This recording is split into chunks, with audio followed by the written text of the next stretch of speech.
పోకల శశిధర్ పుట్టినరోజు సందర్భంగా వారి అమ్మమ్మ తాతయ్య గారు రాయగడ్డ బంగారి గారు మరియు శ్రీమతి మల్లిక గారు భోజనాలు ఏర్పాటు చేయడం జరిగింది.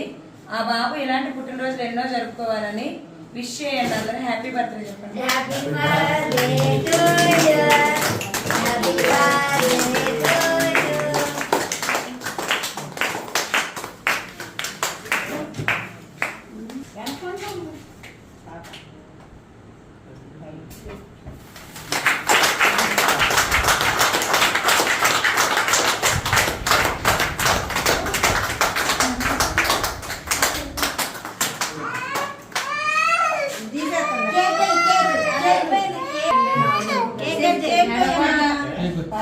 స్టోరేజ్